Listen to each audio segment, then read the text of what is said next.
Hello, it's Gloria here. We're going to do Roxy's weekly challenge today. I hope everyone is doing well. After a few rainy days, we have a nice sunny day today. So Roxy's weekly challenge this week was to make an over-the-page bookmark. So I did a couple samples for a consignment piece that I'm working on, a junk journal for someone. So I did two, they're steampunk themed. So the idea is, I'll get out my idea book here. I have another idea book, but this one I've just kind of started up. Oh dear, move everything around, why don't I? The idea is you make a little bookmark, double-sided, and it goes over the page, and you glue it down at the top like that so it sticks above the page and you have a little bit of a tab. So I created these two for the journal that I'm working on. And now we're going to create a couple together. So let's get started here. Those ones I used a digital, and I will link that digital down below. These ones I'm going to use 12 by 12 scrapbooking paper. So I'm cutting mine at 2.5 inches by 12. And I do believe I scored it at 7.5. So it fits in a journal page quite nicely, and it can be moved around the journal.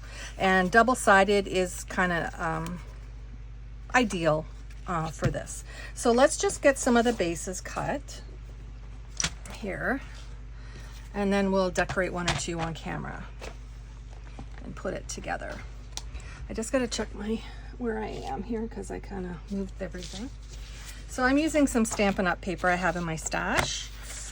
And a thicker kind of quality, like Stampin' Up's not the thickest, but it would work to me in a journal for a bookmark. So I'm just going to take 2.5 off,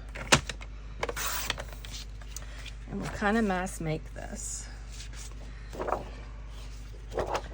So right now I'm not going to worry too much, just checking the print here. See if it's directional. If you have writing, you do have to fold it over. So if you don't like it upside down, then you might want to use non-directional paper for this. So we'll just do up 4 here. That's pretty. Just to put in my idea book and to add to my completed ephemera box. So here we go. So they're 12 inches by 2.5, and I am now going to score it. I think I did 7.5. So this is where you got to think. So this is a little bit directional. I want this one to go up and that one to go down. So I will score it on this side, will be the smaller side that bends over. So just kind of keep that in mind. So we'll score those. This one doesn't really matter. And the back side is non-directional, so we can just score that one. That's 7.5. That one's done. And this one I don't believe is really directional either, so we'll just score it at 7.5. And that's it for the cutter. Now you may need a few corner punches. Like I said, this one was for a steampunk journal. So on this one I rounded the corners, and this one I just cut them at a slant.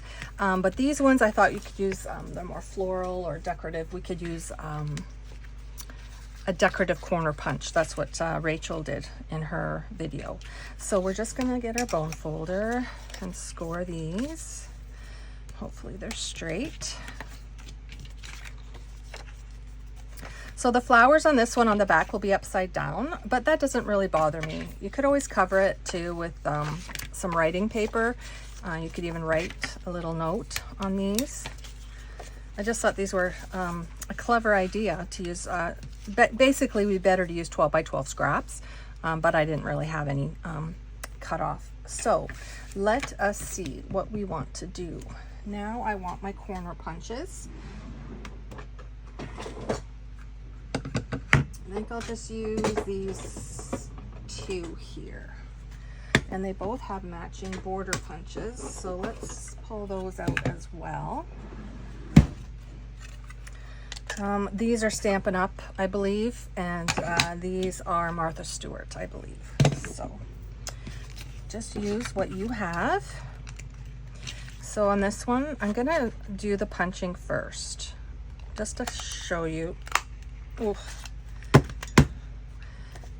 how nice it can look. And I am sorry if I'm out of frame, but this one I find I have to kind of line up. Oh, that turns out really pretty. And then you do still have a bit of a hinge. In hindsight, maybe I wouldn't have done that one because it's really wide and I don't have much of a hinge there. So note to self, maybe don't do that one. Let's see if this one, maybe we could do it at the bottom. Let me think, I'm thinking. Yeah, I really didn't like that. So maybe if it was a wider bookmark, like 3 inches, use my arm, that would look a little bit nicer, but it is what it is. We'll just go with it right now.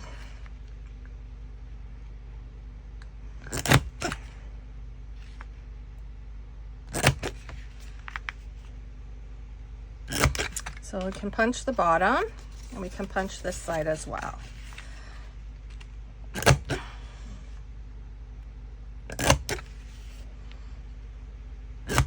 There, I line that one up much better than the front.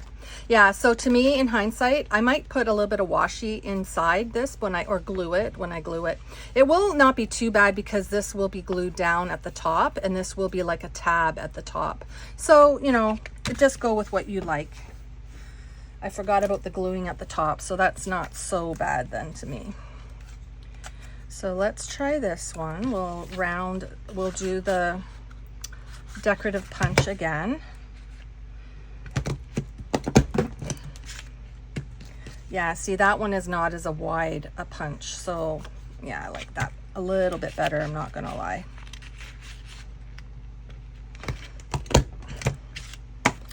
That looks really cute. And then we'll do the bottoms as well. Let's line it up here.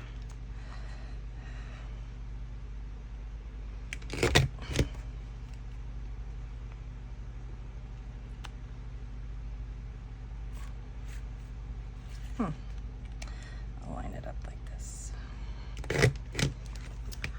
Very pretty. And then we will do this one as well.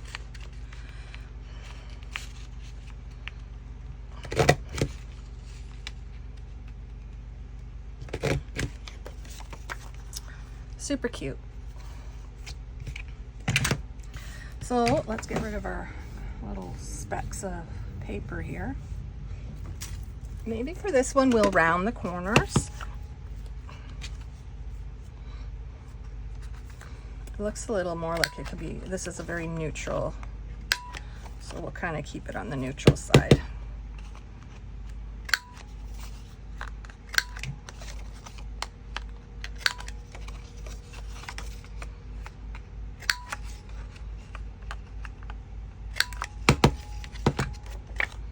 Super cute. And one more to go. What do we want to do on this one? I love that pink. I wonder if I should go this way. And that's another thing too. You can, I'm going to put the wood green on the inside. That's beautiful too. Oh, with the pop of color there. I actually really like that. And you could put a label. I'm gonna do those that way. And this one, I have wood grain, so I'm gonna leave that in the inside. This one, I'm not sure if I should do the pink or the gray.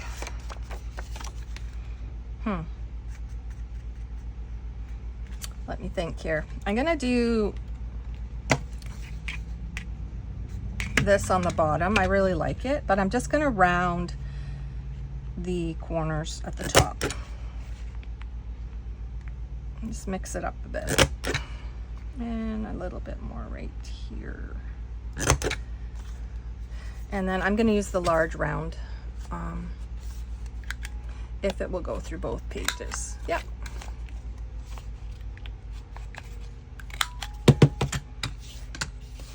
There we go. So this challenge was good, using up some scrapbook paper or old leftover digitals from a kit. or we could, yeah, and also using our punches, which sometimes we don't get out very often. So I'm gonna just put them away. I'm probably gonna keep the video short today. I do have some things I gotta get done here. So, how pretty. I really like this idea. So what we're going to do now is the inking and the gluing. I know inking on camera isn't the greatest, but I do have to ink before I glue, and then I will decorate them off camera. Maybe I'll do one on camera, and then we will come back at the end of the video. I'll show you pictures of what I've done. It is pretty straightforward. A good paper for this too would be any kind of a thick scrapbook paper. Like I said, I'm using up some of my Stampin' Up! Because I have a lot of designer paper in Stampin' Up! And I'm not necessarily using it, so I need to get using it. I should be using it in my actual journals as pages, because it is a nice weight for that, whereas the Tim Holtz cardstock or the Stamperia or different ones like that are a lot thicker. They would be really good for this project though. And if you don't like the distress look, you don't have to. You do you. I do love the punches on the corners though.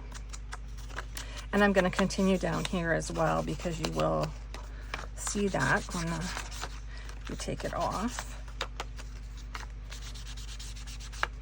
And this here. Okay. That's good. We did two. So let's glue these. So I just wanted to show you. And then you're pretty much done, other than decorating. So Rachel, oh, I left my lid off my glitter glue. Oh, good. She glued down, but I'm gonna kind of go like down to here, because I want it to be kind of a nice size tab at the top of a journal page, and then it will stick out on the top of the journal, and it'll look really cute, like a tab. How cute is that?